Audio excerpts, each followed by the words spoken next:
അടുത്ത ഒരു പരിചയക്കാരൻ്റെ കയ്യിൽ രണ്ട് കൗതുകരമായിട്ടുള്ള വസ്തുക്കൾ കണ്ടു. ഒന്ന്, ഡീടോക്സ് വാട്ടർ കുടിക്കാനുള്ള ഒരു സവിശേഷമായിട്ടുള്ള വാട്ടർ ബോട്ടിൽ. അതായത് ഒരു ബോട്ടിലും അതിൻ്റെ അടപ്പിനോട് ചേർന്ന് കുറച്ച് സുഷിരങ്ങളുള്ള മറ്റൊരു ചെറിയൊരു ഫോൾഡറുമുള്ള ഒരു പ്രത്യേകതരം ബോട്ടിൽ. ആ അകത്തിരിക്കുന്ന കണ്ടെയ്നറിനകത്ത് കട്ട് ഫ്രൂട്ട്സ്, സ്ട്രോബെറിയോ അങ്ങനത്തെ കുറച്ച് ഫ്രൂട്ട്സ് ഇട്ടതിന് ശേഷം വെള്ളം നിറച്ച് ഇത് അടച്ചു വെക്കുമ്പോൾ ആ ഫ്രൂട്ട്സിൽ നിന്നും എന്തൊക്കെയോ ഈ വെള്ളത്തിലേക്ക് കഴിയുകയും ആ വെള്ളം ഡീടോക്സ് വാട്ടറായിട്ട് ഉപയോഗിക്കാനും സാധിക്കുകയും ചെയ്യും എന്നാണ് അദ്ദേഹത്തിൻ്റെ വിവരം. അതിനുശേഷം ഇൻ്റർനെറ്റ് സെർച്ച് ചെയ്ത് നോക്കുമ്പോൾ ശരിയാണ്, ഡീടോക്സ് വാട്ടർ എന്ന് പറഞ്ഞൊരു സംഗതി മാർക്കറ്റിൽ വളരെ കാര്യമായിട്ട് വിറ്റുപോകുന്നുണ്ട്. ഈ ഡീടോക്സ് വാട്ടർ കുടിച്ചു കഴിഞ്ഞാൽ നിങ്ങൾക്ക് ഓർമ്മ നന്നാവും, നിങ്ങളുടെ ബുദ്ധിശക്തി നന്നാവും, നിങ്ങൾക്ക് വെയിറ്റ് ലോസ് ഉണ്ടാവും, നിങ്ങളുടെ ഇമ്മ്യൂണിറ്റി ഉണ്ടാവും. പിന്നെ ഏറ്റവും പ്രധാനപ്പെട്ട പോലെ വാക്ക് സൂചിപ്പിക്കുന്ന പോലെ ശരീരത്തിലെ എല്ലാ വിഷാംശങ്ങളും, ടോക്സിനുകളും നീക്കം ചെയ്യപ്പെടും. അതിന് പുറമേ കണ്ട രണ്ടാമത്തെ വസ്തു ഒരു ഡീടോക്സ് ഫുഡ് പാച്ചാണ്. അതായത് കിടക്കുമ്പോൾ കാൽപാദങ്ങൾക്കടിയിൽ ഒട്ടിക്കാവുന്ന ഒരു പാച്ച്. അത് സാധാരണ ഒരു ലൈറ്റ് കളറായിട്ടൊരു പാച്ചാണ്. രാവിലെ നിങ്ങൾ ഉണർന്നെണീക്കുമ്പോൾ അത് ഡാർക്ക് കളറായിട്ട് മാറിയിട്ടുണ്ടാവും. ശരീരത്തിലെ എല്ലാ വിഷവസ്തുക്കളെയും ഈ പാച്ച് വലിച്ചെടുക്കുന്നതാണ്. അപ്പോൾ ശരീരത്തിലെ വിഷാംശങ്ങൾ പോകുക എന്ന് പറയുന്നത് തീർച്ചയായിട്ടും വളരെ അട്രാക്റ്റീവായിട്ടൊരു കാര്യമാണല്ലോ. അദ്ദേഹം സാമാന്യം നല്ല വില കൊടുത്ത് ഇത് കാലങ്ങളായിട്ട് ഉപയോഗിക്കുകയും അതിൻ്റെ എന്തൊക്കെ ഗുണങ്ങളുണ്ട് എന്ന് അവകാശപ്പെടുകയും ചെയ്യുന്നു. നിങ്ങൾക്കും ഒരുപക്ഷെ ഇത് പരിചയമുണ്ടാവും. ഈ പറയുന്നതെല്ലാം വളരെ സിമ്പിളായി പറഞ്ഞാൽ സ്യൂഡോ സയൻസ് എന്ന് വിളിക്കുന്ന ഒരു സംഗതിക്ക് നല്ല ക്ലാസിക് ഉദാഹരണങ്ങളാണ്. എന്താണ് സ്യൂഡോ സയൻസ്? നമ്മൾ ഇന്ന് അതിനെക്കുറിച്ചാണ് സംസാരിക്കാൻ പോകുന്നത്. സ്യൂഡോ എന്ന് പറയുന്ന വാക്കിൻ്റെ അർത്ഥം ഫേക്ക് എന്നാണ്. സയൻസ് സ്വാഭാവികമായിട്ടും കൂട്ടിച്ചേർക്കപ്പെടുമ്പോൾ ഫേക്ക് സയൻസ്. അതായത് സയൻസിൻ്റെ ഭാഷയും സയൻസിൽ ഉപയോഗിക്കുന്ന വാക്കുകളും ഒക്കെ ഉപയോഗിച്ച് തീർത്തും അൺസയൻറ്റിഫിക്കായ ആശയങ്ങളെ പുഷ് ചെയ്യുമ്പോഴാണ് നമ്മളവിടെ സ്യൂഡോ സയൻസ് ആണ് നടക്കുന്നത് എന്ന് പറയുന്നത്. സയൻസിൻ്റെ ഭാഷ, സയൻസിൻ്റെ വാക്കുകൾ എന്നൊക്കെ പറയുമ്പോൾ എന്താണ് ഉദ്ദേശിക്കുന്നത് നമുക്ക് മുമ്പോട്ട് പറയാം. പക്ഷേ സയൻസിന് പിന്തുടരേണ്ട ഒരു മെത്തഡോളജി ഉണ്ട്, സയൻറ്റിഫിക് മെത്തേഡ് എന്നാണ് നമ്മളതിനെ വിളിക്കുന്നത്. അതിനോട് തീർത്തും പ്രതിപത്തിയില്ലാതെ തീർത്തും അൺസയൻറ്റിഫിക് ആയിട്ടുള്ള ആശയങ്ങളെ സയൻസ് എന്ന വ്യാജേന അതിൻ്റെ കളറൊക്കെ ചേർത്ത് അതിൻ്റെ പൊതിയൊക്കെ പൊതിഞ്ഞതിന് ശേഷം പാസ്സാക്കി വിടുമ്പോഴാണ് സ്യൂഡോ സയൻസ് വർക്ക് ചെയ്യുന്നത്. നമ്മുടെ നാട്ടിൽ സ്യൂഡോ സയൻസിന് യാതൊരു പഞ്ഞവുമില്ല. പലപ്പോഴും ഈ പറഞ്ഞ സയൻസി ആയിട്ട് തോന്നുന്ന വാക്കുകൾ കേൾക്കുമ്പോൾ നമുക്കത് സയൻസ് ആയിട്ട് തോന്നും. ഉദാഹരണത്തിന് നമ്മൾ നേരത്തെ പറഞ്ഞ ഉദാഹരണത്തിലെ ഫ്രൂട്ട്സ്, ടോക്സിൻ, ഡീടോക്സിഫിക്കേഷൻ ഇങ്ങനെയുള്ള വാക്കുകളെല്ലാം സയൻസിൽ നമുക്ക് കാണാൻ കഴിയുന്ന വാക്കുകളാണ്. അതെല്ലാം ഉപയോഗിക്കുകയും ടോക്സിൻസ് വലിച്ചെടുക്കുന്ന പാച്ചസ് എന്ന് പറയുകയും ചെയ്യുമ്പോൾ അത് കറക്കുന്നത് കാണുമ്പോൾ എന്തോ അത്ഭുതകരമായിട്ടുള്ള പ്രവൃത്തി നടന്നതായിട്ട് നമുക്ക് തോന്നുകയും ചെയ്യും. ഒരു കഷ്ണം ആപ്പിൾ മുറിച്ച് പുറത്ത് വെച്ചാൽ അത് കറുത്ത് വരുന്നത് നമുക്ക് കാണാൻ സാധിക്കും. അപ്പോൾ അത് എവിടുത്തെ ടോക്സിൻ വലിച്ചെടുത്തിട്ടാണ് ആപ്പിളിൻ്റെ നിറം മാറുന്നത്? നമുക്കറിയാം, പ്രകൃതിയിൽ ഒരുപാട് ഇത്തരത്തിലുള്ള രാസഭൗതിക മാറ്റങ്ങൾ നടക്കുന്നുണ്ട്. പക്ഷെ നമ്മുടെ കാലിൽ ഒട്ടിച്ചിരിക്കുന്ന പാച്ച് നമ്മുടെ ശരീരത്തിലെ വിഷാംശം വലിച്ചെടുത്താണ് കറക്കുന്നത് എന്ന് ആരെങ്കിലും പറഞ്ഞാൽ അത് തൊണ്ട തൊഴാതെ വിഴുങ്ങുമ്പോൾ നമ്മൾ സ്യൂഡോ സയൻസിൻ്റെ ഇരയായിട്ട് മാറുകയാണ് ചെയ്യുന്നത്. അതുപോലെ ഡീടോക്സ് വാട്ടർ കുടിക്കുമ്പോൾ വെള്ളം കുടിക്കുന്നതിൻ്റെ ഒരു ഗുണം നിങ്ങൾക്ക് എന്തായാലും ഉണ്ടാവും. നമ്മൾ പലരും നമ്മുടെ ജീവിതശൈലിയുടെ ഭാഗമായിട്ട് ആവശ്യത്തിന് വെള്ളം കുടിക്കാത്തൊരവസ്ഥയുണ്ട്. അപ്പോൾ വെള്ളം കുടിക്കുന്നത് നല്ലത് തന്നെയാണ്. പക്ഷേ നിങ്ങൾ വില കൂടിയ ഫ്രൂട്ട്സ് വാങ്ങി മുറിച്ചിട്ടിട്ട് അതിൽ നിന്നും എന്തൊക്കെയോ ഈ വെള്ളത്തിലേക്ക് വരികയും അത് ഡീടോക്സിഫിക്കേഷൻ ഉപയോഗിക്കുകയും ചെയ്യുന്നു എന്ന് അവകാശപ്പെട്ടിട്ട് ആ പഴം നിങ്ങൾ കളയുകയാണ് ചെയ്യുന്നത്. അപ്പോൾ ഫ്രൂട്ട്സ് കഴിച്ചാൽ ഉണ്ടാകാവുന്ന ഗുണങ്ങൾ ഒഴിവാക്കുന്നു, ആ ഫ്രൂട്ട്സ് വേസ്റ്റ് ചെയ്ത് കളയുന്നു, പണവും വേസ്റ്റ് ചെയ്ത് കളയുന്നു. എന്നിട്ട് എന്തോ വലിയ കാര്യം ചെയ്തതുപോലെ ആത്മനിർവൃത്തി അടഞ്ഞ് നമ്മൾ ജീവിച്ചു പോകുന്നു. ഇങ്ങനെയാണ് സ്യൂഡോ സയൻസ് നമുക്ക് വലിയ പ്രത്യാഘാതങ്ങൾ ഉണ്ടാക്കുന്നത്. സ്യൂഡോ സയൻസ് അല്ലെങ്കിൽ ഫേക്ക് സയൻസ്, കപടശാസ്ത്രം എന്ന് പറയുന്നതിന് തിരിച്ചറിയേണ്ടത് അത്യാവശ്യമാണ് എന്ന് മനസ്സിലാക്കാനാണ് ഇത്രയും പറഞ്ഞത്. പക്ഷേ ശരിക്കുള്ള സയൻസ് എന്താണ് എന്ന് അറിഞ്ഞാലേ അതിൻ്റെ കപട വെർഷൻ അല്ലെങ്കിൽ ഫേക്ക് വെർഷൻ കണ്ടാൽ നമുക്ക് തിരിച്ചറിയാൻ പറ്റും. നമ്മൾ സിനിമയിലൊക്കെ കാണുന്ന പലപ്പോഴും ഈ മുക്കുവണ്ടം ഉരച്ച് നോക്കിയിട്ട് കണ്ടുപിടിക്കുന്ന ആളുകളെ സിനിമയിൽ കഥാപാത്രമായിട്ട് നമ്മൾ കാണാറുണ്ട്. പക്ഷേ നമ്മളിൽ എത്ര പേർക്ക് മുക്കുവണ്ടം ഉരച്ച് നോക്കിയാൽ അത് സ്വർണ്ണമാണോ അതോ മുക്കുവണ്ടമാണോ എന്ന് തിരിച്ചറിയാൻ പറ്റും നമ്മൾ ആലോചിക്കണം. ശരിക്കുള്ള സ്വർണം ഉരച്ച് നോക്കിയാൽ എങ്ങനെ ഇരിക്കുമെന്ന് കൃത്യമായിട്ട് അറിയാമെങ്കിൽ മാത്രമേ മുക്കുവണ്ടം ഉരച്ച് നോക്കിയിട്ട് അത് സ്വർണ്ണമല്ല എന്ന് തിരിച്ചറിയാൻ നമുക്ക് സാധിക്കും. അപ്പോൾ അതുകൊണ്ട് തന്നെ നമ്മളെല്ലാം സ്കൂളിൽ ഒരുപാട് സയൻസ് പഠിച്ചിട്ടുണ്ടെന്നുണ്ടെങ്കിലും എന്താണ് സയൻസ് എന്നതിനെ കുറിച്ചിട്ട് നമുക്കൊരു ധാരണക്കുറവുണ്ട്. സയൻസ് എന്ന് പറയുന്നത് പലപ്പോഴും കുറേ അറിവുകളുടെ ഒരു കൂട്ടമായിട്ടാണ് നമ്മൾ മനസ്സിലാക്കി വെച്ചിരിക്കുന്നത്. സയൻസ് ശരിക്കും അറിവുകളുടെ കൂട്ടമല്ല, മറിച്ച് അറിവുണ്ടാക്കാനുള്ള ഒരു മാർഗമാണ്. അതിനാണ് നമ്മൾ സയൻറ്റിഫിക് മെത്തേഡ് എന്ന് വിളിക്കുന്നത്. ചിട്ടയായ ഒരു അന്വേഷണമാണ്. നമ്മളൊരു ചോദ്യം ചോദിക്കുന്നു, അതിന് എന്തൊക്കെ ഉത്തരങ്ങൾ സാധ്യമാണ് എന്നൊരു ലിസ്റ്റ് നമ്മൾ ഉണ്ടാക്കുന്നു. അതിന് നമ്മൾ ഹൈപ്പോത്തസിസ് എന്നാണ് വിളിക്കുന്നത്. എന്നിട്ട് അതിൽ ഓരോ ഹൈപ്പോത്തസിസ് ആയിട്ട് നമ്മൾ ടെസ്റ്റ് ചെയ്ത് നോക്കണം. ആ ടെസ്റ്റിംഗ് ഒക്കെ വളരെ കെയർഫുൾ ആയിട്ട് ചെയ്യേണ്ടതാണ്. കൃത്യമായി ആ ഹൈപ്പോത്തസിസ് ശരിയാണോ തെറ്റാണോ എന്ന് ടെസ്റ്റ് ചെയ്യാനുള്ള പരീക്ഷണങ്ങളോ നിരീക്ഷണങ്ങളോ ഒക്കെ ഡിസൈൻ ചെയ്ത് നടപ്പിലാക്കണം. കുറച്ച് ജോലിയുണ്ട്. അതിൽ നമുക്ക് ഇഷ്ടമുള്ളതാണെങ്കിൽ പോലും യാഥാർത്ഥ്യത്തിന് നിരക്കാത്ത, പരീക്ഷണങ്ങൾക്ക് നിരക്കാത്ത, മറ്റു അറിവുകളോട് യോജിക്കാത്ത ഹൈപ്പോത്തസിസുകളെ നമുക്ക് നിരാകരിക്കേണ്ടി വരും. അങ്ങനെ ഘട്ടം ഘട്ടമായിട്ടാണ് നമ്മൾ ഉത്തരത്തിലെത്തുന്നത്. ഒരു ഉത്തരവും അവസാന ഉത്തരമായിട്ട് നമ്മൾ ക്ലോസ് ചെയ്യുന്നുമില്ല. പിന്നെയും ആ വിഷയത്തിൽ ചോദ്യങ്ങൾ നമ്മൾ ചോദിച്ചുകൊണ്ടിരിക്കും. ഏതെങ്കിലും ഒരു ഘട്ടത്തിൽ ഈ ഉത്തരം പൂർണ്ണമല്ല അല്ലെങ്കിൽ പര്യാപ്തമല്ല എന്ന് തോന്നിക്കഴിഞ്ഞാൽ നമ്മളത് പരിഷ്കരിക്കും. ചിലപ്പോൾ ആ ഉത്തരം പാടെ ഉപേക്ഷിക്കേണ്ടി വന്നാൽ അതും ചെയ്യും. അത്തരത്തിലുള്ള ഒരു ഹ്യൂമിലിറ്റി, ഒരു എളിമ സയൻസിൽ നമുക്ക് കാണാൻ പറ്റും. അതിലൊരു ചോദ്യങ്ങൾക്ക് അവസാന ഉത്തരം എന്ന രീതിയിലല്ല കണ്ടെത്തുന്നത്. അതെപ്പോഴും ഓൺഗോയിങ് ആയിട്ടുള്ള ഒരു അന്വേഷണമാണ്. സയൻസിന്റെ മറ്റൊരു പ്രത്യേകത എന്ന് പറയുന്നത് അത് വസ്തുനിഷ്ഠമായിട്ടുള്ള അറിവുകളെയാണ് അന്വേഷിക്കുന്നത് എന്നുള്ളതാണ്. അതായത് നമ്മളെല്ലാവരും ഈ ലോകത്ത് ജീവിക്കുന്നു, നമ്മളെല്ലാവരും ഒരേ ലോകമാണ് പങ്കിടുന്നത്. We all share the common world. അങ്ങനെയാണെങ്കിൽ ഈ ലോകത്തെക്കുറിച്ചിട്ടുള്ള അറിവ് എന്ന് പറയുന്നത് നമുക്ക് എല്ലാവർക്കും ഒരേ അറിവായിരിക്കണം. കാരണം നമ്മൾ ജീവിക്കുന്ന ഒരേ ലോകമാണെന്നുണ്ടെങ്കിൽ ഓരോരുത്തർക്കും ലോകത്തെക്കുറിച്ചിട്ടുള്ള അറിവ് വ്യത്യസ്തമാകാൻ സാധ്യമല്ല. അങ്ങനെയാണെന്നുണ്ടെങ്കിൽ ആ അറിവ് വസ്തുനിഷ്ഠമല്ല, അത് വ്യക്തിനിഷ്ഠമാണ്. വ്യക്തിനിഷ്ഠം എന്ന് പറഞ്ഞാൽ സബ്ജക്റ്റീവാണ്. ഇപ്പോൾ സബ്ജക്റ്റീവായിട്ടുള്ള കാര്യങ്ങൾ നമുക്ക് ചുറ്റുമുണ്ട്. ഇപ്പോൾ ഉദാഹരണത്തിന് നല്ല പാട്ട് ഏതാണ്, അല്ലെങ്കിൽ നല്ല പാട്ടുകാരൻ ആരാണ്, നല്ല നിറം ഏതാണ്, ഇങ്ങനെയുള്ള ചോദ്യങ്ങൾക്ക് നമ്മൾ ഓരോരുത്തരും നമ്മുടേതായ ഒരു വിലയിരുത്തലുണ്ടാവും. അതിൽ മറ്റൊരാളുടെ വിലയിരുത്തലുമായിട്ട് യോജിച്ചു പോകണമെന്നൊരു നിർബന്ധമില്ല. കാരണം നമ്മൾ എന്ന് പറയുന്ന വ്യക്തിയുടെ മസ്തിഷ്കം അതിനെ എന്ത് ക്വാളിറ്റിയോട് കൂടിയാണ് ഇവാലുവേറ്റ് ചെയ്യുന്നതനുസരിച്ചിട്ടാണ് ആ ചോദ്യത്തിന്റെ ഉത്തരം തീരുമാനിക്കപ്പെടുന്നത്.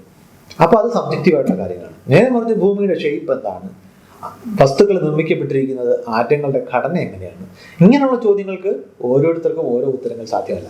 അപ്പോൾ ആ രീതിയിൽ എല്ലാവർക്കും യോജിക്കാൻ കഴിയുന്ന, എല്ലാവർക്കും ഒരുപോലെ ബാധകമാകുന്ന വസ്തുനിഷ്ഠമായിട്ടുള്ള അറിവുകളെ കണ്ടെത്താനുള്ള മാർഗമായിട്ടാണ് സയന്റിഫിക് മെത്തേഡിനെ നമ്മൾ ഡിവൈസ് ചെയ്തിരിക്കുന്നത്. അത് ഈ പറഞ്ഞതുപോലെ അതിനൊരു ഹ്യൂമിലിറ്റി ഇൻബിൽറ്റ് ആയിട്ടുണ്ട്. ഒന്നും അവസാന ഉത്തരങ്ങളായിട്ടല്ല അവിടെ കണക്കാക്കപ്പെടുന്നത്. അത് അടിസ്ഥാനപ്പെടുത്തിയിരിക്കുന്നത് നമുക്ക് അളന്ന് ബോധ്യപ്പെടാൻ സാധിക്കുന്ന, നിരീക്ഷിച്ച് ബോധ്യപ്പെടാൻ സാധിക്കുന്ന, അതായത് വെരിഫയബിൾ ആയിട്ടുള്ള തെളിവുകളിലാണ്.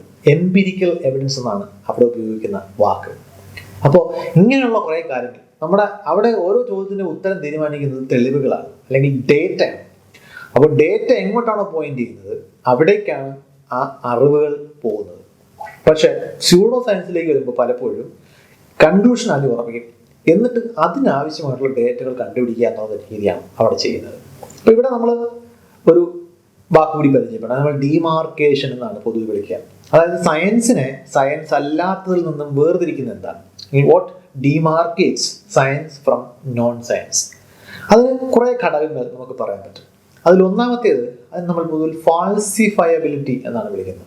ഫാൾസിഫയബിലിറ്റി എന്ന് പറയുന്നത് നിങ്ങളൊരു ആശയം മുമ്പോട്ട് വെക്കുമ്പോൾ അത് തെറ്റാണെന്ന് തെളിയിക്കാൻ കഴിയുന്ന ഒരു ലോജിക്കൽ സാധ്യത അതിനകത്ത് ഉണ്ടായിരിക്കണം.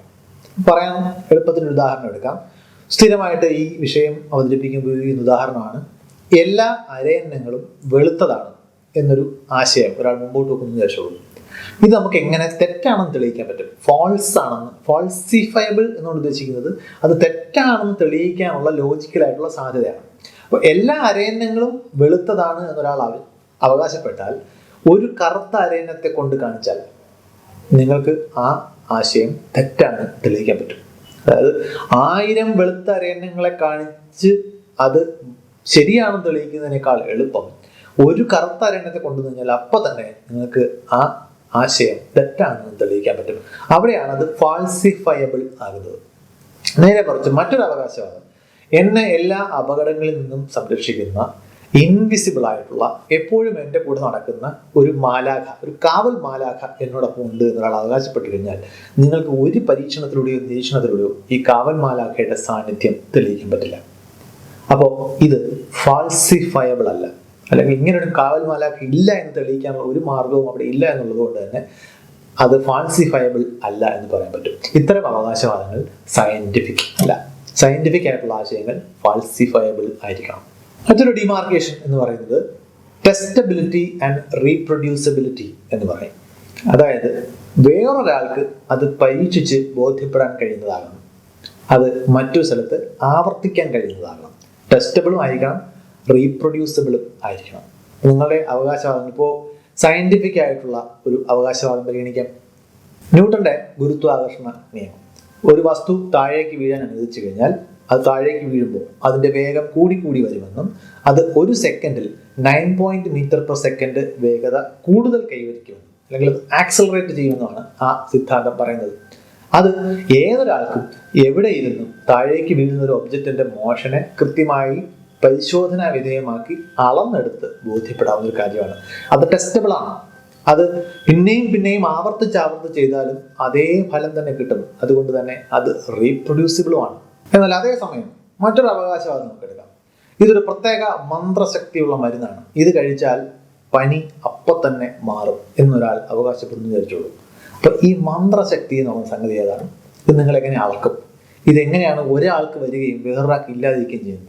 എന്തെങ്കിലും ഒരു പ്രത്യേക മന്ത്രം ജപിച്ചതിന് ഭാഗമായിട്ട് കിട്ടുന്ന ശക്തിയാണെന്നുണ്ടെങ്കിൽ ആര് എവിടെ ഇരുന്ന് ആ മന്ത്രം ജപിച്ചാലും അതേ ശക്തി കിട്ടുമോ? അതിന്റെ ഫലമായി കിട്ടുന്ന ആ മരുന്ന് കഴിച്ചാൽ എപ്പോഴും പനി ഒരേ അളവിൽ മാറുമോ? ഇങ്ങനെ അളന്നു നോക്കാൻ പറ്റണം, ടെസ്റ്റബിൾ ആയിരിക്കണം.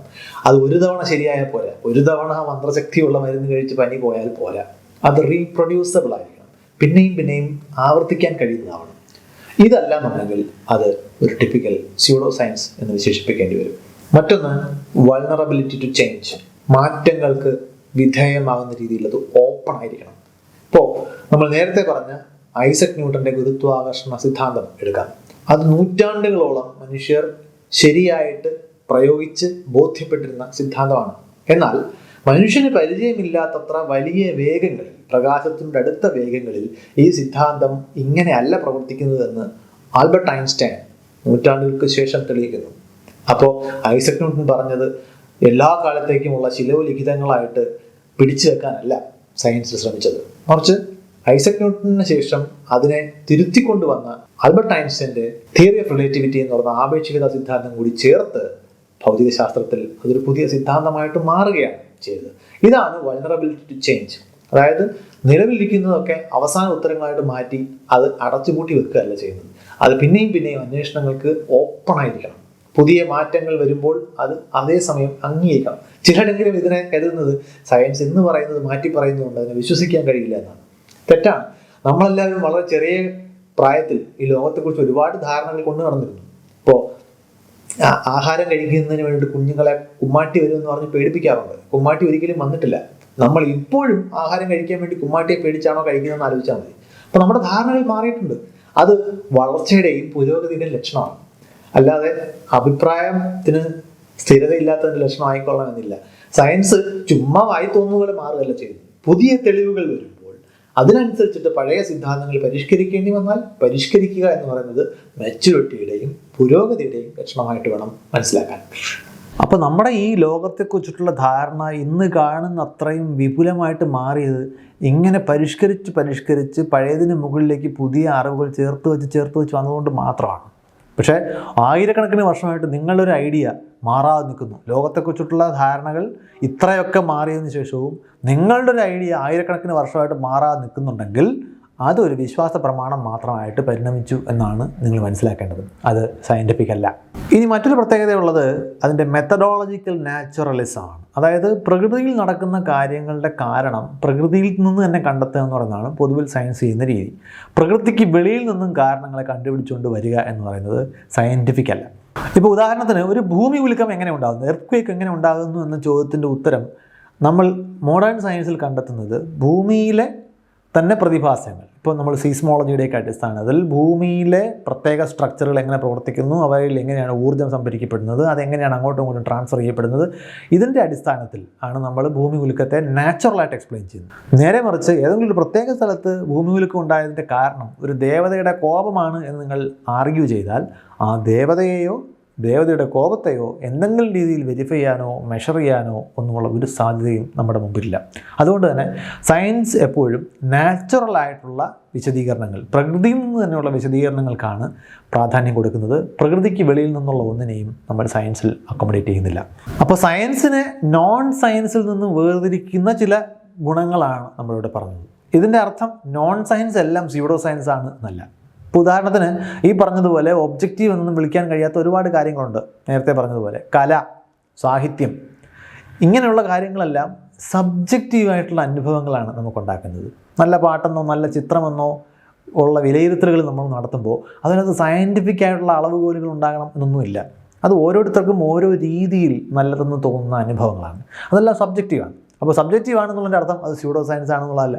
അവ നോൺ സയൻസ് ആയിരിക്കാം, പക്ഷേ സ്യൂഡോ സയൻസ് അല്ല. ഇനി ഈ പറയുന്ന നാച്ചുറൽ സയൻസ്, മോഡേൺ സയൻസ് തന്നെ അടിസ്ഥാനപ്പെടുത്തിയിരിക്കുന്നത് മാത്തമാറ്റിക്സിലാണ്. പക്ഷേ ഈ മാത്തമാറ്റിക്സ് ശരിക്കും ശരിയായ അർത്ഥത്തിൽ സയൻസ് ആണോ എന്ന് ചോദിച്ചാൽ അല്ല എന്ന് പറയേണ്ടി വരും. കാരണം മാത്തമാറ്റിക്സ് അബ്സ്ട്രാക്റ്റ് ആയിട്ടുള്ള ചില നിയമങ്ങളാണ്, ലോജിക്ക് അബ്സ്ട്രാക്റ്റ് ആയിട്ടുള്ള കാര്യങ്ങളാണ്. പക്ഷേ അത് നാച്ചുറൽ സയൻസിൻ്റെ ആധാരമായിട്ട് പ്രവർത്തിക്കുന്നു. അത് എംപിരിക്കലായിട്ടുള്ള തെളിവുകൾ കൊണ്ടുവരാൻ സാധിച്ചിട്ടില്ല എന്നുണ്ടെങ്കിലും എംപിരിക്കലായിട്ടുള്ള കാര്യങ്ങളെ മനസ്സിലാക്കുന്നതിനും പരസ്പര ബന്ധങ്ങളെ തിരിച്ചറിയുന്നതിനും ഒക്കെ അത് നമ്മളെ സഹായിക്കും. അത് പക്ഷേ സ്യൂഡോ സയൻസ് ആവില്ല. സ്യൂഡോ സയൻസ് ആകുന്നത് എപ്പോഴാണ്? സ്യൂഡോ സയൻസ് ആകുന്നത് സയൻറ്റിഫിക് അല്ലാത്ത ഒരു കാര്യത്തെ സയൻസ് എന്ന രൂപത്തിൽ പ്രസൻറ്റ് ചെയ്യുമ്പോഴാണ് അത് സ്യൂഡോ സയൻസ് ആയിട്ട് മാറുന്നത്. നമ്മൾ 3 വാക്കുകൾ പറഞ്ഞു: science, non science, pseudo science. നമ്മുടെ ജീവിതത്തിൽ സയൻസ് എന്ന് വിളിക്കാവുന്ന കാര്യങ്ങളുണ്ട്, അല്ലെങ്കിൽ സയൻറ്റിഫിക് മാത്രം സമീപിക്കാവുന്ന കാര്യങ്ങളുണ്ട്, നോൺ സയൻസ് എന്നുണ്ട്. സയൻറ്റിഫിക് ആയിട്ടുള്ള സമീപനം ബാധകമല്ലാത്ത കാര്യങ്ങളുണ്ട്. എന്നാൽ സയൻറ്റിഫിക് അല്ലാത്ത ആശയത്തെ സയൻറ്റിഫിക് എന്ന രീതിയിൽ പ്രസൻറ്റ് ചെയ്യുമ്പോഴാണ് നമ്മളതിനെ സ്യൂഡോ സയൻസ് എന്ന് വിളിക്കുന്നത്.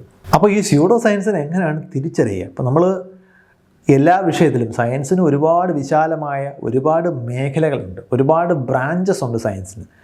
നമ്മുടെ മുമ്പിൽ വരുന്ന ആശയങ്ങൾ ഏതെങ്കിലും ഒരു പ്രത്യേക മേഖലയിൽ മാത്രം സ്പർശിക്കുന്നതായിക്കൊള്ളണമെന്നില്ല. ചിലപ്പോൾ ആരോഗ്യമായിട്ട് ബന്ധപ്പെട്ടതായിരിക്കാം, സാങ്കേതികവിദ്യയായിട്ട് ബന്ധപ്പെട്ടതായിരിക്കാം.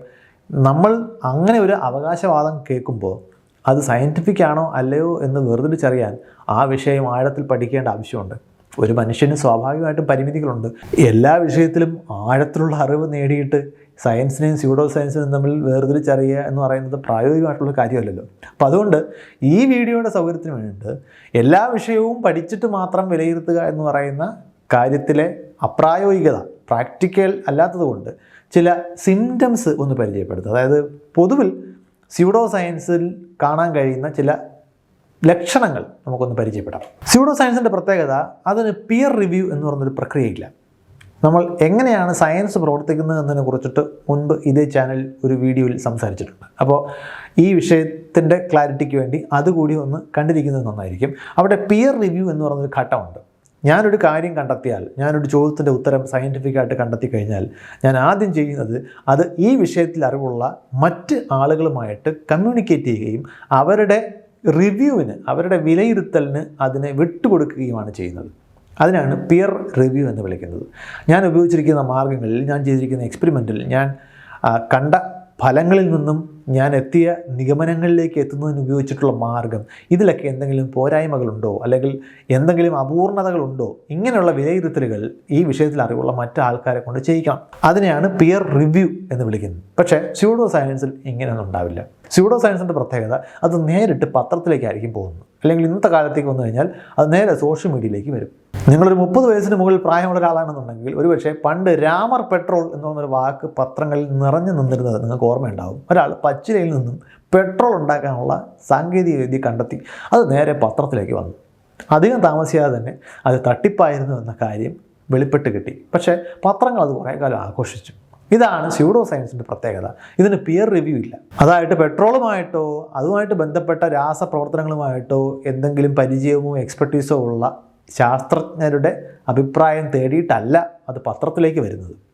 അത് നേരിട്ട് പത്രത്തിലേക്ക് കടന്നു വരും. അപ്പോൾ അങ്ങനെ എന്തെങ്കിലും ഒരു സംഗതി ഇത്തരത്തിലുള്ള ഒരു പിയർ റിവ്യൂ ഇല്ലാതെ നേരെ പത്രത്തിലേക്ക് വരുന്നുണ്ടെങ്കിൽ മിക്കവാറും അത് സ്യൂഡോ സയൻസ് ആണെന്ന് നമുക്ക് ഉറപ്പിക്കാം. ഇനി മറ്റൊരു ലക്ഷണം, അത് കെയർഫുള്ളായിട്ട് നടത്തിയ ഡേറ്റ കളക്ഷൻ ആയിരിക്കില്ല അതിൻ്റെ അടിസ്ഥാനം, മറിച്ച് അനുഭവ സാക്ഷ്യങ്ങളായിരിക്കും. അതായത് ഓവർ റിലയൻസ് ഓൺ അനക്ഡോട്ട്സ്, അതായത് ഈ മരുന്ന് കഴിച്ച ഇന്ന ആളുകൾക്ക്, അല്ലെങ്കിൽ എൻ്റെ ബന്ധുവിന്, എൻ്റെ കുഞ്ഞമ്മയ്ക്ക്, ഇന്ന ആളിന് ഈ അസുഖം മാറാൻ ഈ മരുന്ന് സഹായിച്ചു, എൻ്റെ തലവേദന പോയി. ഇത്തരത്തിലുള്ള അനുഭവ സാക്ഷ്യങ്ങളായിരിക്കും ഡേറ്റ എന്ന രീതിയിൽ പ്രസൻറ്റ് ചെയ്യുന്നത്. ഇത് സ്യൂഡോ സയൻസിൻ്റെ ഒരു ടിപ്പിക്കൽ ലക്ഷണമാണ്. ഒരു പ്രത്യേക മരുന്ന് കൊണ്ട് ഒരു പ്രത്യേക അസുഖം മാറി എന്ന് പറയണമെന്നുണ്ടെങ്കിൽ ആ മരുന്ന് കഴിക്കുകയും അതിനുശേഷം അസുഖം മാറുകയും ചെയ്തതായിട്ട് 2 പേര് അനുഭവിച്ചാൽ പോരാ. അതിന് ഡബിൾ ബ്ലൈൻഡ് ടെസ്റ്റ് എന്നൊക്കെ പറയുന്ന വളരെ കണിശമായിട്ട് ഡിവൈസ് ചെയ്യപ്പെട്ടിട്ടുള്ള ഒരുപാട് ടെസ്റ്റുകൾ സയൻറ്റിഫിക് വേൾഡിലുണ്ട്. അതൊന്നും പിന്തുടരാതെ, അതിന് പക്ഷേ അധ്വാനമുണ്ട്, കുറച്ചധികം സമയവും അധ്വാനവും ഒക്കെ ആവശ്യമുള്ള പണിയാണത്. എന്നാൽ മാത്രമേ ഒരു പ്രത്യേക മരുന്ന് കൊണ്ട് അസുഖം മാറും എന്ന് സയൻസിൽ പറയാൻ പറ്റൂ. അല്ലാതെ അത് കഴിച്ച 5 പേര് അസുഖം മാറി എന്ന് സാക്ഷ്യപ്പെടുത്തിയാൽ പോരാ. അനുഭവ സാക്ഷ്യം നമുക്ക് കേൾക്കുമ്പോൾ റിലേറ്റ് ചെയ്യാൻ കഴിയും, നമുക്ക് വേണ്ടപ്പെട്ട ഒരാൾ പറയുമ്പോൾ നമുക്ക് റിലേറ്റ് ചെയ്യാൻ കഴിയുന്നതായിരിക്കും. അതൊക്കെ ശരിക്കും തെറ്റിദ്ധാരണകൾ മാത്രമാണ്. അപ്പോൾ സ്യൂഡോ സയൻസിൻ്റെ മറ്റൊരു ലക്ഷണം അതാണ്. അത് അനുഭവ സാക്ഷ്യങ്ങളെ ആയിരിക്കും അടിസ്ഥാനപ്പെടുത്തുന്നത്. അതിനെ അവർ ഡേറ്റ ആയിട്ട് പറയും. ചിലപ്പോൾ 2 പേരുടെ അനുഭവം, ഒരേ ആളുടെ അനുഭവം തന്നെ 3 പേര് 3 അനുഭവങ്ങളായിട്ട് റിപ്പോർട്ട് ചെയ്യേക്കാം. കാരണം ഒരു കഥ പല സ്ഥലങ്ങളിലേക്ക് സ്പ്രെഡ് ചെയ്യുമ്പോൾ പല ആളുകളും അത് പല കഥകളായിട്ടായിരിക്കും തെറ്റിദ്ധരിക്കുന്നത്. അപ്പം നമ്മൾ വിചാരിക്കും ആ മരുന്ന് കാരണം ഒരുപാട് പേർക്ക് അസുഖം മാറിയെന്ന്. പക്ഷേ അങ്ങനെ ഒരുപാട് പേര് ഉണ്ടായിക്കൊള്ളണം എന്ന് യാതൊരു നിർബന്ധവുമില്ല. അതുകൊണ്ട് തന്നെ ഇതിനൊന്നും ട്രാക്ക് ചെയ്യാൻ കഴിയുന്ന ഒന്നുമില്ല. അതെല്ലാം ആകാശത്തു നിന്നും പൊന്തി വരുന്ന കുറേ കഥകൾ മാത്രമാണ്. ഇനി മറ്റൊന്ന്, അതിലുപയോഗിച്ചിരിക്കുന്ന വാക്കുകളാണ്. നമുക്ക് വളരെ ഇമ്പ്രസീവായിട്ട് തോന്നുന്ന, വളരെ സയൻറ്റിഫിക് എന്ന് തോന്നുന്ന കുറേ വാക്കുകൾ ഇങ്ങനെ സാലഡ് പോലെ എടുത്ത് ഉപയോഗിക്കുന്നുണ്ടാവും. പക്ഷേ ആ വാക്കുകളൊന്നും ആ വാക്കുകൾക്ക് സയൻസിലുള്ള അർത്ഥത്തിലായില്ല ഉപയോഗിക്കുന്നത്. ഉദാഹരണത്തിന് quantum vibration, bio energy, detoxification, ഇങ്ങനെയുള്ള വാക്കുകളൊക്കെ കേൾക്കുമ്പോൾ നമുക്ക് നല്ല പക്ക സയൻസ് ആണെന്ന് തോന്നും. പക്ഷേ ഇതിനൊക്കെ കൃത്യമായിട്ടുള്ള അർത്ഥം എന്താണ് എന്ന് നമ്മളാരും അന്വേഷിക്കാൻ മെനക്കെടാറില്ല. ആ അർത്ഥത്തിലാണോ ഇവർ ഉപയോഗിക്കുന്നത്? ഉദാഹരണത്തിന്, എന്താണ് ക്വാണ്ടം വൈബ്രേഷൻ? അങ്ങനൊരു സംഗതി ക്വാണ്ടം സയൻസിലുണ്ടോ? നമ്മളാരും അന്വേഷിക്കാൻ പോകില്ല. അല്ലെങ്കിൽ പ്രത്യേക മരുന്ന് കഴിച്ചാൽ മസ്തിഷ്കത്തിൽ ക്വാണ്ടം വൈബ്രേഷൻ ഉണ്ടാകുമെന്ന് ഒരാൾ പറഞ്ഞാൽ ഭയങ്കരമായിട്ടുള്ള എന്തോ സംഗതി നടക്കുന്നതായിട്ടുള്ള ഇമ്പ്രഷനായിരിക്കും നമുക്ക് കിട്ടുക. പക്ഷേ മസ്തിഷ്കത്തിലെ ക്വാണ്ടം വൈബ്രേഷൻ എങ്ങനെ ഇരിക്കും എന്ന് നമ്മളാരും അന്വേഷിക്കാൻ മെനക്കെടില്ല. ആ ഉറപ്പിലാണ് സ്യൂഡോ സയൻറ്റിസ്റ്റുകൾ ഈ വാക്കുകൾ എടുത്ത് തലങ്ങും വിലങ്ങും വീശുന്നത്. ഇനി മറ്റൊരു ക്ലാസിക് ലക്ഷണം എന്ന് പറയുന്നത്, പുരാതന ആചാര്യന്മാരുടെ മുകളിലായിരിക്കും ഇതിൻ്റെ മുഴുവൻ ആധികാരികതയും കൊണ്ടുവെക്കുന്നത്. 5000 വർഷം മുമ്പ് ഇന്ന ആചാര്യൻ എഴുതി വെച്ചത് എന്ന അർത്ഥത്തിലൊരു സംഗതി പറയുന്നു. നിങ്ങൾ ഓർമ്മിക്കേണ്ടത്, കഴിഞ്ഞ 300-400 വർഷങ്ങൾക്കിടയിൽ തന്നെ ഈ ലോകത്തെക്കുറിച്ചുള്ള നമ്മുടെ ധാരണ പാടെ മാറിയിട്ടുണ്ട്. എന്തിനധികം, ഒരു 200 കൊല്ലം പിന്നിലേക്ക് പോയി കഴിഞ്ഞാൽ മനുഷ്യ ശരീരത്തിലെ രക്തത്തിന് പല ബ്ലഡ് ഗ്രൂപ്പുകളുണ്ടെന്ന് നമുക്കറിയില്ല. സൂക്ഷ്മജീവികൾ രോഗമുണ്ടാക്കും എന്ന് നമുക്കറിയില്ല. ഇതൊക്കെ ഇന്നത്തെ അടിസ്ഥാന സ്കൂൾ അറിവുകളാണ്. ഇതൊക്കെ വളരെ അടുത്ത കാലത്തുണ്ടായതാണ്. അതായത് മനുഷ്യ ശരീരത്തെക്കുറിച്ചോ ആരോഗ്യത്തെക്കുറിച്ചോ ചുറ്റുപാടുകളെക്കുറിച്ചോ പ്രപഞ്ചത്തെക്കുറിച്ചോ ഉള്ള അറിവുകൾ കഴിഞ്ഞ ഏതാനും നൂറ്റാണ്ടുകൾക്കിടയിലാണ് നമ്മൾ ഇന്നീ കാണുന്ന രൂപത്തിലേക്ക് വന്നത്. അതിനു മുമ്പൊക്കെ ഇതിൽ നിന്നും വ്യത്യസ്തമായിട്ടുള്ള തീർത്തും പ്രിമിറ്റീവായിട്ടുള്ള ആശയങ്ങളാണ്. അത്രയും മാറ്റങ്ങൾ നമ്മുടെ മുമ്പിൽ നടന്നു കഴിയുമ്പോൾ 5000 വർഷം മുമ്പ് ഒരാൾ എഴുതി വെച്ചൊരു സംഗതിയിൽ നിങ്ങൾ എങ്ങനെ വിശ്വസിക്കും എന്നാലോചിക്കുക. അതിന് മുകളിൽ കെട്ടിവെച്ചിരിക്കുന്ന ഓറ, അതിൻ്റെ പേരിൽ നമുക്കെന്തോ സംഭവം ഉള്ളതുപോലെ തോന്നിയേക്കാം. പക്ഷേ അത് മാറാതെ നിൽക്കുകയും ചുറ്റുമുള്ള എല്ലാ അറിവുകളും പരിഷ്കരിക്കപ്പെടുമ്പോഴും അത് പരിഷ്കരിക്കപ്പെടാതെ തന്നെ നിൽക്കുന്നു എന്നുണ്ടെങ്കിൽ ആലോചിച്ചു കൊള്ളുക, അത് സയൻറ്റിഫിക് അല്ല, അത് വെറും വിശ്വാസ പ്രമാണം മാത്രമാണ്. പിന്നെ നമുക്ക് കാണാൻ കഴിയുന്ന മറ്റൊരു സംഗതിയാണ്, അവരുടെ ഒരു പ്രത്യേക അവകാശവാദം കൃത്യമായി സയൻറ്റിഫിക്കായി തെളിവുകളുടെ അടിസ്ഥാനത്തിൽ ന്യായീകരിക്കാൻ കഴിയാതെ വരുമ്പോൾ അവർ പ്രയോഗിക്കുന്നത്, ഇത് ശാസ്ത്രലോകം മൊത്തത്തിൽ മൂടി വയ്ക്കുകയാണ്, അല്ലെങ്കിൽ പ്രത്യേക കോർപ്പറേറ്റ് കമ്പനികൾ ചേർന്ന് ഇത് പുറത്തേക്ക് വരാതിരിക്കാൻ പൈസ കൊടുക്കുകയാണ്, അല്ലെങ്കിൽ ഇതിന് മുകളിൽ മറ്റ് സമ്മർദ്ദങ്ങളുണ്ട്. ഇങ്ങനെയുള്ള കോൺസ്പിരസി തിയറികൾ. ഇപ്പോൾ നേരത്തെ പറഞ്ഞ രാമർ പെട്രോളിൻ്റെ കാര്യത്തിൽ, രാമർ പെട്രോൾ പോപ്പുലറൈസ് ചെയ്യപ്പെടാത്തതിന് കാരണം എണ്ണക്കമ്പനികളാണ് എന്ന് കോൺസ്പിരസി തിയറികൾ അന്നുണ്ടായിരുന്നു. അതുപോലെ ഏതെങ്കിലും ഒരു മാജിക്കൽ റെമഡി എല്ലാ അസുഖത്തിനും പെട്ടെന്ന് അത്ഭുതകരമായിട്ടുള്ള രോഗവിമുക്തി ഉണ്ടാക്കാൻ സാധിക്കുന്ന ഒരു ഒറ്റമൂലി പുറത്തേക്ക് വരാത്തതിന് കാരണം, അല്ലെങ്കിൽ ഇതിനെക്കുറിച്ച് നാട്ടുകാർ അറിയാത്തതിൻ്റെ കാരണം വലിയ മരുന്ന് കമ്പനികളുടെ ഗൂഢാലോചനയാണ് എന്ന വാദങ്ങൾ വരും. അതായത് എന്തുകൊണ്ട് ഈ മരുന്ന് പ്രവർത്തിക്കും എന്നുള്ളതിൻ്റെ സയൻറ്റിഫിക് ആയിട്ടുള്ള വിശദീകരണത്തിലേക്ക് പോകുന്നതിന് പകരം ഇതിനെതിരെ വലിയ ഏതൊക്കെയോ കമ്പനികളോ മാഫിയകളോ ഇല്ലുമിനാറ്റിയോ ഒക്കെ പ്രവർത്തിക്കുന്നുണ്ട് എന്നുള്ള കോൺസ്പിരസി തിയറികളിലേക്ക് പോവുക. ഇത് പലപ്പോഴും സ്യൂഡോ സയൻസുകളുടെ ഒരു മുഖമുദ്രയായിട്ട് മാറിയിട്ടുണ്ട്. അപ്പോൾ ഇങ്ങനെ പല പല ലക്ഷണങ്ങളിലൂടെ സ്യൂഡോ സയൻസിനെ സംശയിക്കുക എന്ന് മാത്രമേ നമുക്ക് ചെയ്യാൻ സാധിക്കുകയുള്ളൂ. മറിച്ച് എന്തെങ്കിലും സംശയം തോന്നിക്കഴിഞ്ഞാൽ പിന്നെ ആ വിഷയത്തെക്കുറിച്ച് ആഴത്തിൽ പഠിക്കാൻ അല്പം സമയം ചിലവഴിക്കേണ്ടി വരും. പക്ഷേ ദൗർഭാഗ്യം വെച്ചാൽ നമ്മൾ ഭൂരിഭാഗം പേർക്കും അത്തരം കാര്യങ്ങൾക്ക് താല്പര്യമില്ല. പകരം പെട്ടെന്ന് കിട്ടുന്ന പരിഹാരങ്ങളുടെ പുറകെ വെച്ചടിക്കുക എന്നുള്ളതാണ് നമ്മൾ ചെയ്യുന്നത്. അതിൻ്റെ പേരിൽ പലപ്പോഴും ഒരുപാട് പണവും ഊർജവും ഒക്കെ നമ്മൾ ചിലവഴിക്കും. ചിലപ്പോൾ ജീവൻ പോലും നഷ്ടപ്പെടുത്തുന്ന രീതിയിലുള്ള മണ്ടത്തരങ്ങളിലേക്ക് ചെന്ന് ചാടുകയും ചെയ്യും. ഇനി നമുക്ക് ചുറ്റും നമ്മൾ സ്ഥിരം എൻകൗണ്ടർ ചെയ്യുന്ന, എന്നാൽ ഒരുപക്ഷെ സ്യൂഡോ സയൻസ് ആണെന്ന് നമ്മൾ തിരിച്ചറിഞ്ഞിട്ടില്ലാത്ത ചില പോപ്പുലർ സ്യൂഡോ സയൻസുകളെ ഒന്ന് പരിചയപ്പെടുത്തിക്കൊണ്ട് നമുക്ക് ഈ വീഡിയോ അവസാനിപ്പിക്കാം. ഒന്ന്, ജ്യോത്സ്യം. അതായത് നിങ്ങളുടെ ഭൂതവും ഭാവിയും ഒക്കെ തീരുമാനിക്കുന്നത് ആകാശത്തെ ചില ഗ്രഹങ്ങളുടെ നിങ്ങൾ ജനിച്ചപ്പോഴുള്ള സ്ഥാനമാണ് എന്ന അവകാശവാദമാണ് ജ്യോത്സ്യം എന്ന് പറയുന്ന ആസ്ട്രോളജിയുടെ അടിസ്ഥാനം.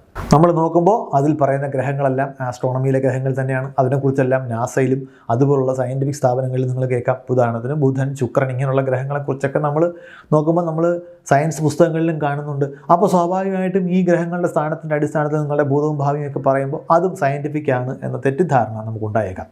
അല്ല. കാരണം മനുഷ്യൻ്റെ ഭാവി വ്യവഹാരങ്ങളെ, മനുഷ്യൻ്റെ ഒരാളുടെ ജീവിതത്തിന് ഭാവിയിൽ എന്താണ് സംഭവിക്കാൻ പോകുന്നത് എന്നുള്ളതിൽ ഗ്രഹങ്ങൾക്ക് സ്വാധീനമുണ്ട് എന്നതിന് യാതൊരു തെളിവും നമ്മുടെ മുമ്പിലില്ല. അങ്ങനെ ഒരു മെക്കാനിസവുമില്ല. അതായത് എങ്ങനെയാണ് ഗ്രഹങ്ങൾ നമ്മളെ സ്വാധീനിക്കാൻ പോകുന്നത്? ഇപ്പോൾ 4 ഫണ്ടമെൻ്റൽ ബലങ്ങളാണ് ലോകത്തുള്ളത്. ഒന്ന് ഗുരുത്വാകർഷണ ബലം, മറ്റൊന്ന് വൈദ്യുതകാന്തിക ബലം, ഇലക്ട്രോ മാഗ്നറ്റിക് ഫോഴ്സ്, പിന്നെ strong nuclear force, weak nuclear force. ഈ 2 ന്യൂക്ലിയർ ഫോഴ്സസും ഒരു ആറ്റത്തിൻ്റെ ന്യൂക്ലിയസിന് വെളിയിലേക്ക് ഒരിക്കലും അതിൻ്റെ പ്രഭാവം ചെലുത്തുന്നില്ല. പിന്നെയുള്ളത് ഇലക്ട്രോ മാഗ്നറ്റിക് ഫോഴ്സും ഗ്രാവിറ്റേഷണൽ ഫോഴ്സുമാണ്.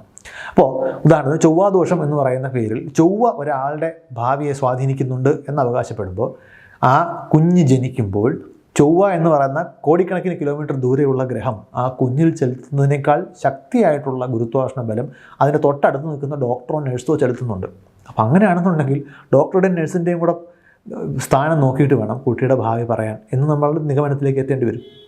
അങ്ങനെ നമ്മൾ എത്തുന്നില്ല. പറഞ്ഞു വന്നത്, ഇതിനൊരു ഫിസിക്കൽ മെക്കാനിസം ഒന്നും അവകാശപ്പെടാനില്ല. ഇത് വെറും ഒരു അവകാശവാദം മാത്രമായിട്ട് നിൽക്കുന്നതല്ലാതെ അതിനപ്പുറം സയൻറ്റിഫിക്കായിട്ട് അതിനകത്തൊന്നുമില്ല. പലപ്പോഴും ഇത് തുടങ്ങുന്നത്, ഇന്നത്തെ ആസ്ട്രോണമിയും ആസ്ട്രോളജിയും എവിടെ നിന്നും തുടങ്ങിയെന്ന് ചോദിച്ചു കഴിഞ്ഞാൽ രണ്ടും ഏതാണ്ട് ഒരേ സ്ഥലത്ത് നിന്നാണ് തുടങ്ങിയത്. ഒരു പ്രത്യേക ഘട്ടത്തിൽ അതിലേക്ക് ഫലഭാഗം എന്ന് പറയുന്നത്, അതിൻ്റെ അടിസ്ഥാനത്തിൽ മനുഷ്യൻ്റെ ഭാവി പറയുക എന്ന് പറഞ്ഞാൽ ഫലഭാഗം എന്ന് പറഞ്ഞ സംഗതി കയറിപ്പറ്റിയതാണ്. മറിച്ച് അതിൻ്റെ മറുവശത്ത് പുതിയ പുതിയ പരിഷ്കാരങ്ങളോടുകൂടി ആസ്ട്രോണമിയായിട്ട് അത് വികസിക്കുകയും ചെയ്തു. അതായത് ആസ്ട്രോളജിയും ആസ്ട്രോണമിയും ഒക്കെ തുടങ്ങുന്ന ഭാഗത്ത് നമ്മൾക്ക് ചന്ദ്രനും സൂര്യനും ഒക്കെ ഗ്രഹങ്ങളായിരുന്നു. പിന്നീട് ഒരു ഘട്ടത്തിലേക്ക് വന്നപ്പോൾ ആസ്ട്രോണമിയിൽ അവയ്ക്കെല്ലാം പുതിയ പേരുകൾ വന്നു, പുതിയ നിർവചനങ്ങൾ വന്നു. അങ്ങനെ സൂര്യൻ നക്ഷത്രവും ചന്ദ്രൻ ഒരു ഉപഗ്രഹവുമായിട്ട് മാറി. പക്ഷേ ആസ്ട്രോളജിയിൽ അത് ഗ്രഹങ്ങളായിട്ട് തന്നെ തുടർന്നു. ആസ്ട്രോണമിയിലേക്ക് യുറാനസും നെപ്റ്റ്യൂണും പോലുള്ള പുതിയ ഗ്രഹങ്ങളെ കണ്ടെത്തപ്പെട്ടു. ആസ്ട്രോളജിയിൽ അവ കണ്ടെത്തപ്പെട്ടില്ല. അപ്പോൾ നമ്മൾ നോക്കിക്കഴിഞ്ഞാൽ അതിൻ്റെ ഒരു ഭാഗം ആയിരക്കണക്കിന് വർഷമായിട്ട് മാറാതെ തന്നെ നിൽക്കുകയും മറ്റൊന്ന് മറ്റു മുഖങ്ങളോടുകൂടി മറ്റ് പുതിയ പുതിയ മേഖലകളിലേക്ക് വ്യാപിക്കുകയും ചെയ്തതായിട്ട് കാണാൻ പറ്റും. അങ്ങനെയാണ് സയൻസും സ്യൂഡോ സയൻസും തമ്മിലുള്ള വ്യത്യാസം നമുക്ക് പ്രകടമായിട്ട് അവിടെ കാണാൻ പറ്റുന്നത്. ഇനി നമ്മൾ സ്ഥിരം കേൾക്കുന്ന മറ്റൊരു സ്യൂഡോ സയൻസാണ് ഹോമിയോപ്പതി. ഹോമിയോപ്പതി എന്ന് പറയുന്നതിൻ്റെ അടിസ്ഥാനം രോഗ ചികിത്സയിൽ സാമ്യത്തെ സുഖപ്പെടുത്തും എന്നുള്ള സിദ്ധാന്തത്തിലാണ് അടിസ്ഥാനപ്പെടുത്തിയിരിക്കുന്നത്.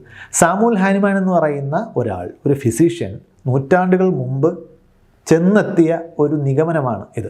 അത് അദ്ദേഹത്തിൻ്റെ വ്യക്തിപരമായ അനുഭവത്തിൽ നിന്നും കണ്ടെത്തിയ ഒരു നിഗമനമായിരുന്നു. അത് സയൻറ്റിഫിക് ആണോ എന്ന് ചോദിച്ചു കഴിഞ്ഞാൽ സാമ്യത്തെ സുഖപ്പെടുത്തും എന്നതിന് യാതൊരുവിധ സയൻറ്റിഫിക് എവിഡൻസും നിലവിലില്ല.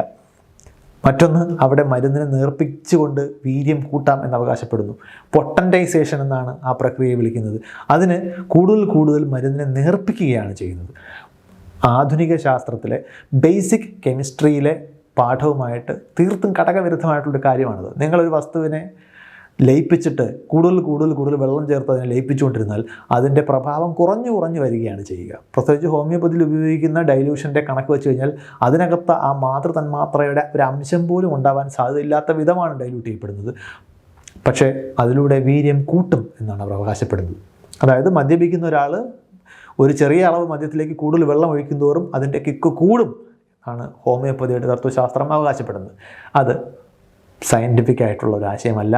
അത് ഇന്നത്തെ അറിവുകളുടെ അടിസ്ഥാനത്തിൽ തീർത്തും വിഡിത്തമെന്ന് വിശേഷിപ്പിക്കാവുന്ന ആശയമാണ്. അതിൻ്റെ അടിസ്ഥാനത്തിലാണ് ഇന്നും ഹോമിയോപ്പതി നിൽക്കുന്നത്. പക്ഷേ ഇത്തരം ആശയങ്ങളെ പൊതുവിൽ കൗണ്ടർ ചെയ്യാൻ ഉപയോഗിക്കുന്നത് അത് വലിയ മരുന്ന് കമ്പനികളുടെ താല്പര്യം കാരണമാണ് ഇത് ഇങ്ങനെ ബ്രാൻഡ് ചെയ്യപ്പെടുന്നത് എന്നൊക്കെയുള്ള വാദങ്ങൾ കൊണ്ടായിരിക്കും.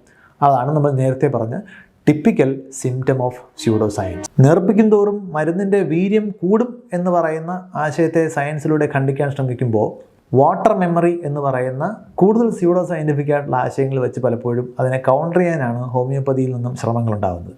എന്നാൽ വെള്ളത്തിൻ്റെ തന്മാത്രാ ഘടന വെച്ചിട്ട് അതിൽ മുമ്പൊരിക്കൽ ലയിച്ചു ചേർന്ന വസ്തുവിൻ്റെ എന്തെങ്കിലും പ്രത്യേകതകൾ നിലനിർത്താനുള്ള ഒരു മെക്കാനിസവും ജലതന്മാത്രകൾക്ക് ഉള്ളതായിട്ട് നമുക്ക് സയൻറ്റിഫിക്കായിട്ട് തെളിയിക്കാൻ സാധിച്ചിട്ടില്ല.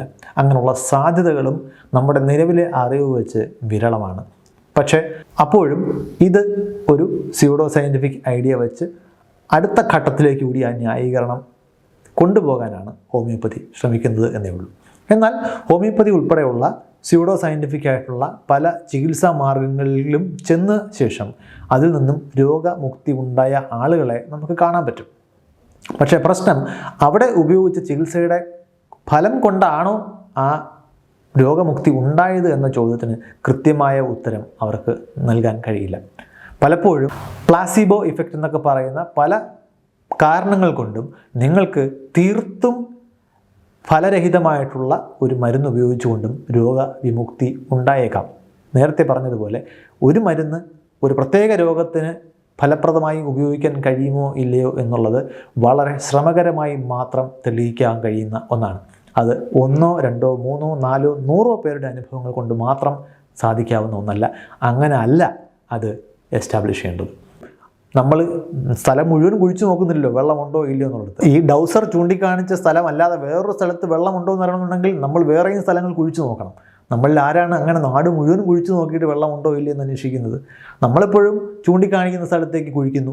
അവിടെ വെള്ളമുണ്ടെന്നുണ്ടെങ്കിൽ ആ ആളിൻ്റെ ക്രെഡിറ്റായിട്ട് അത് മാറ്റുന്നു. വെള്ളമില്ല എന്നുണ്ടെങ്കിൽ പലപ്പോഴും ആ ആൾ മറ്റെന്തെങ്കിലും ഒരു കാരണം കണ്ടുപിടിച്ച് അതിനെ കവറപ്പ് ചെയ്ത് പോകും.